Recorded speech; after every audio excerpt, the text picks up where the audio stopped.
আজকের এই ভিডিওটি যদি আপনি সম্পূর্ণ দেখেন তাহলে আপনার আর কোনো জমি পরিমাপ করার ভিডিও দেখা লাগবে না। আজকের এই ভিডিওটি সম্পূর্ণ দেখলে আপনি শিখে যাবেন যে একটি জমি আসলে কিভাবে পরিমাপ করে বের করতে হয়। প্রিয় দর্শক, আপনারা অনেক ভিডিও দেখে থাকবেন যে এই দুইটা দৈর্ঘ্যকে যোগ করে ভাগ দিয়ে 2 দিয়ে তারপর যেটা আসে, এই দুইটাকে যোগ করে এটারও ভাগ দিয়ে 2 দিয়ে তারপর যেটা আসে সেটা দৈর্ঘ্য ইনটু প্রস্থ গুণ দেয়, তারপরে ক্ষেত্রফল, সেটাকে আপনার ভাগ করে ফেলে 435.6 দিয়ে, যেটা আসে সেটাকেই বলা হয় শতক। আসলে এটি সম্পূর্ণ ভুল হিসাব, এইভাবে কখনো সঠিক জমি পরিমাপ করা যায় না। তাই আজকের এই ভিডিওটি আপনি সম্পূর্ণ দেখুন, তাহলেই আপনি শিখতে পারবেন যে একটি জমি পরিমাপ করে কিভাবে বের করতে হয়। প্রিয় দর্শক, দেখতে পাচ্ছেন আমরা এখানে একটি জমি পরিমাপ করেছি। জমির উত্তর বাহু হচ্ছে 84 ফুট, দক্ষিণ বাহু হচ্ছে 80 ফুট, পূর্ব বাহু হচ্ছে আপনার 80 ফুট, পশ্চিম বাহু হচ্ছে আপনার 70 ফুট। প্রিয় দর্শক, জমির সঠিক পরিমাপ যদি আপনি বের করতে চান তাহলে প্রথমত তো আপনাকে জমির চারদিকে পরিমাপ করে বের করতে হবে। আমরা এখানে দেখতেই পাচ্ছেন জমির চারদিকে পরিমাপ করে বের করছি। এখন আপনাকে জমির সঠিক পরিমাপ বের করার জন্য আপনি জমির এক কোণা থেকে আরেক কোণা পরিমাপ করবেন। এই কোণা থেকে এই কোণা হতে পারে বা এই কোণা থেকে এই কোণা হতে পারে। তো আমরা জমির এই কোণা থেকে এই কোণা বরাবর একটি কর্ণ নিব, এটিকে কর্ণ বলা হয়। এই কোণা থেকে এই কর্ণ আমরা নিব, এটি আমরা পরিমাপ করে বের করব। তো আমরা যখন জমিতে গিয়ে এই কোণা থেকে এই কোণা পরিমাপ করছি তখন আমাদের আপনার 100 ফুট। তো আমরা এখানে লিখে নিচ্ছি 100 ফুট। আপনারাও ঠিক একইভাবে জমির এক কোণা থেকে আরেক কোণা পরিমাপ করবেন, পরিমাপ করে যেটা আসে সেটি এখানে বসিয়ে দিবেন। প্রিয় দর্শক, এখন একটা জিনিস খেয়াল করেন, আমরা এই একটা চতুর্ভুজ জমি, ঠিক আছে? এখন আমরা এটাকে এই দিক থেকে এই কোণা পর্যন্ত কর্ণ যখন আমরা নিয়েছি তখন কিন্তু জমিটাকে আমরা দুই ভাগে বিভক্ত করে ফেলেছি। আপনারা দেখতে পারতেছেন, এইখানে দেখেন, আপনি যদি জমিটারে ভাগ করেন তাহলে কিন্তু আপনার এই যে দেখেন, এটা একটা, এই যে আমরা যদি এই জায়গাটাকে ঢেকে দেই তাহলে ঠিক এটার মতো হয়ে যাচ্ছে, এটা একটা ত্রিভুজ হয়ে যাচ্ছে। আর এই জায়গাটা হয়ে যাচ্ছে আমাদের আরেকটি ত্রিভুজ। আমরা এইভাবে দুইটি ত্রিভুজকে আমরা আলাদা করে নিয়েছি, আপনারা দেখতেই পাচ্ছেন। এটা একটা ত্রিভুজ, এটা, আর এটা একটা ত্রিভুজ আপনার এটা। তো এখন আমরা চলেন একটা ত্রিভুজের মাপ আপনাদেরকে বের করে দেখাই। প্রিয় দর্শক, আমরা এই যে প্রথম যে ত্রিভুজটা, এই ত্রিভুজটার আমরা আপনাকে পরিমাপ করে বের করে দেখাবো। এখানে দেখতে পাচ্ছেন আমরা ত্রিভুজটার মাপ নিয়েছি।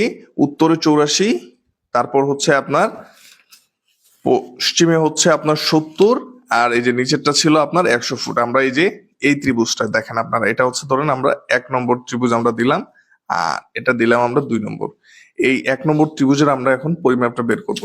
প্রিয় দর্শক, এটি একটি বিষমবাহু ত্রিভুজ, আর বিষমবাহু ত্রিভুজের ক্ষেত্রফলটা আপনি যেভাবে বের করবেন সেটির সূত্র আপনারা দেখতে পাচ্ছেন এইখানে দেয়াই আছে। সূত্রটা S, S minus A, S minus B, S minus C. এখন এইখানে দেখেন আমরা বাহুগুলোর নাম দিই। ধরেন এটা এ, 84 ফুটটা বি, আর 100 ফুটটা সি। আমরা তিনটি বাহুর মান এখানে কিন্তু আমরা পেয়ে গেছি, এ বি সি। কিন্তু এইখানে এস এর মানটা আমরা বের করতে পারি নাই। এস এর মানটা কিন্তু এখানে নাই। তাহলে এস এর মানটা কিভাবে বের করব? অনেকেরই প্রশ্ন থাকে যে ত্রিভুজের ক্ষেত্রফল যখন বের করতে যান তখন অনেকের মনে প্রশ্ন আসে যে এস এর মানটা গেল কই, এস এর মানটা আমি কিভাবে বের করব? যেহেতু এখানে তিনটা বাহুর মান দেয়া আছে, আর একটা এস এর মান কিভাবে বের করবে? প্রিয় দর্শক, এস এর মান বের করাটা খুবই সহজ। আপনি এখানে আমরা একটা ড্রাফট করে দেখিয়ে দিই আপনাদেরকে। এস এর মানটা বের করার সিস্টেমটা বা সূত্রটা আপনার এ প্লাস বি প্লাস সি, এ প্লাস বি প্লাস সি। এইখানে আমরা তারপর 2 দিয়ে এটাকে ভাগ করতে হবে। এখানে আমরা এর মান আছে, বির মান আছে, সির মান আছে, আর এ প্লাস বি প্লাস সি তাকে 2 দিয়ে ভাগ করলে কিন্তু আপনার এস এর মানটা বের হয়ে যাবে। তো আমরা চলেন এস এর মানটা বের করি। এর মান দেয়া আছে 70, ঠিক আছে? আমরা এখানে 70 দিলাম। তারপর বির মান 84, আমরা 84 দিলাম। তারপরে সির মান 100, ঠিক আছে? আমরা এ, এ বি সি তিনটা বাহুর মান কিন্তু বসিয়ে নিয়েছি। এখন এটাকে যোগ করে ভাগ দিব 2 দিয়ে। তো এখানে যোগফলটা আপনার আসে 70, 84, 100, তিনটা বাহুর যোগফল আসে আপনার 254। এটাকে ভাগ করতে হবে 2 দিয়ে। এটাকে 2 দিয়ে ভাগ করলে আপনার যেটা বের হবে সেটাই হলো আমাদের এস এর মান। এটাকে 2 দিয়ে ভাগ করার পর আপনার মান আসে 127। ঠিক আছে, এইটাই হলো আমাদের এস এর মান। এখন আসেন আমাদের ত্রিভুজের ক্ষেত্রফলে। এখানে আপনারা দেখতে পাচ্ছেন যে S, S minus A, S minus B, S minus C. তাহলে আমরা ঠিক একইভাবে এখানে মানগুলো বসিয়ে দিব রুট ওভার দিয়ে। তারপর হচ্ছে আপনার এস এর মান হচ্ছে 127, এখানে আমরা বসিয়ে দিলাম এস এর মান। তারপরে হচ্ছে এস মাইনাস এ ব্র্যাকেটের ভিতরে, তারপরে আমরা এস মাইনাস এ, এস এর মান 127, এর মান হচ্ছে আপনার 70 ফুট, আমরা 70 বসিয়ে দিলাম। তারপর আবার এস এর মান 127, বির মান হচ্ছে আপনার 80 ফুট, তারপর আবার এস এর মান হচ্ছে আপনার 127 আর সির মান হচ্ছে আপনার 100 ফুট, এটি আমরা বসিয়ে দিলাম।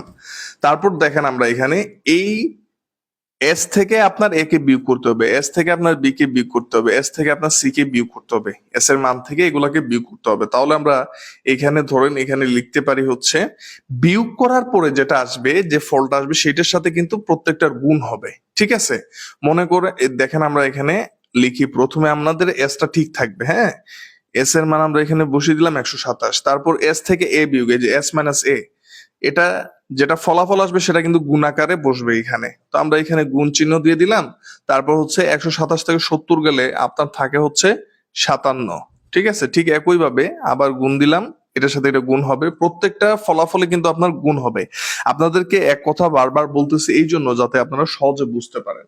ঠিক আছে, তারপর দেখেন 127 মাইনাস 80, এটার ফলাফল আসে আপনার হচ্ছে 43। তা আমরা এখানে 43টা বসিয়ে দিলাম। তারপর আপনার হচ্ছে সি মান 127 থেকে 100 বিয়োগ দিলে আপনার থাকে হচ্ছে 27, এই আমরা 27 বসাইলাম। এই প্রত্যেকটা, এই যে এটা ফলাফল, এটার আপনার এটার আপনার এটা, তিনটার ফলাফল কিন্তু একে অপরের সাথে এস এর সাথে আপনার গুণ হবে। ঠিক আছে, গুণ করার পরে আমরা দেখতে পাচ্ছি এখানে আমাদের ফলাফলটা আসে হচ্ছে, আমরা এই 4টা গুণ করলাম, গুণ করার পরে আমাদের ফলাফল আসে 84,04,4,7,9। এটা অনেক বড় একটা ফলাফল কিন্তু এখানে আপনারা দেখতে পাচ্ছেন চলে আসলো। ঠিক আছে, তো এই ফলাফলটাকে আপনারা কিভাবে বর্গফুটে নিয়ে যাবেন? প্রিয় দর্শক, এখানে দেখতে পাচ্ছেন আমাদের রুট ওভার কিন্তু রয়ে গেছে। ঠিক আছে, এই রুট ওভারটা কিন্তু রয়ে গেছে। এখন এই রুট ওভারটাকে বাদ দিবেন কিভাবে? আপনারা হচ্ছে ক্যালকুলেটরে গিয়ে এই সংখ্যাটা তোলার পরে এই সংখ্যাটা তুলবেন, তারপরে হচ্ছে আপনারা রুট ওভারে ক্লিক করলে কিন্তু এই রুট ওভারটি উঠে যাবে এবং বর্গফুটটা আপনার চলে আসবে। তো আমরা ঠিক একইভাবে ক্যালকুলেটরে গিয়ে এই সংখ্যাটি তুললাম, তারপর রুট ওভারে ক্লিক করার পরে আমাদের হচ্ছে বর্গফুটটা বেরিয়ে আসলো। বর্গফুটটা হচ্ছে আপনার 2,899 বর্গফুট। ঠিক আছে, এটা আমরা একটি ত্রিভুজের মান বের করতে পারলাম। তাহলে আমরা এখানে এক কাজ করলেই হয়, যে আমরা প্রথম যে ত্রিভুজটা আছে, আপনারা দেখতে পাচ্ছেন প্রথম যে ত্রিভুজটা আছে, প্রথম ত্রিভুজের মান আমরা পেয়েছি 2,899 বর্গ ফুট। এটা আমরা এখানে তুলে দিলাম। প্রিয় দর্শক, ভিডিওটি অনেক লম্বা হয়ে যাবে, সেই জন্য আমরা এই যে 2 নম্বর যে ত্রিভুজটা, নিচের যে ত্রিভুজটা, সেটির মান কিন্তু আমরা আগেই বের করে রেখেছি। আপনারা এখানে দেখতেই পারতেছেন, এই যে সেটির মান কিন্তু আমরা আগেই বের করি। ঠিক একই পদ্ধতি, একই ভাবেই আমরা কিন্তু সেই ত্রিভুজটির মানও এখানে আমরা বের করে রেখেছি এবং সেটির মান হচ্ছে আপনার 3122 বর্গফুট। ঠিক একই পদ্ধতি, একই সূত্র, একইভাবে এস এর মান সবকিছু একইভাবে বের করে রেখেছি। তারপরে হচ্ছে আপনার এখানে আমরা সেকেন্ড ত্রিভুজের মানটা পেয়েছি আপনার 3122 বর্গফুট। তাহলে আমরা এখানে বসিয়ে দিব 3122 বর্গফুট। প্রিয় দর্শক, আমরা এখানে দেখতে পাচ্ছেন যে একটি চতুর্ভুজকে আমরা কর্ণ নিয়ে 2টি ত্রিভুজ বানিয়ে ফেলেছি এবং 2টি ত্রিভুজের আমরা মান বের করেছি। এখন হচ্ছে আমরা এই 2টি ত্রিভুজের যে মানটি আমরা পেলাম সেটি আমরা যোগ করব। ঠিক আছে, তো প্রথম ত্রিভুজের মানটি হচ্ছে আপনার 2899 বর্গফুট এবং দ্বিতীয় ত্রিভুজের মানটি হচ্ছে আপনার 3122 বর্গফুট। এই দুইটাকে যোগ করব, এই দুইটাকে যোগ করলে আপনার টোটাল ফলাফল আসে হচ্ছে 6021 বর্গফুট। প্রিয় দর্শক, আমাদের কিন্তু এটি হচ্ছে মূল জমির স্কয়ার ফিট বা বর্গফুটের ফলাফল। এখন আপনারা বলেন যে এই বর্গফুটকে আমরা কিভাবে শতকে নিব? প্রিয় দর্শক, আমরা জানি 1 শতক সমান 435.6 বর্গফুট। এখন আপনারা এই 6021 বর্গফুটকে ভাগ দিবেন হচ্ছে 435.6 বর্গফুট দিয়ে, ঠিক আছে? এটাকে ভাগ করলে আপনার ফলাফল আসবে হচ্ছে 13.82।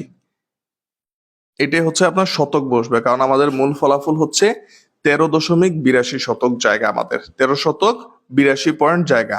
আশা করি সবাই বুঝতে পারছেন, খুব সহজ একটি পদ্ধতি। এইভাবে করলে আপনি জমির পরিমাপটি খুব সহজভাবে বের করতে পারবেন। প্রিয় দর্শক, সবাই ভালো থাকবেন, সুস্থ থাকবেন। আসসালামু আলাইকুম।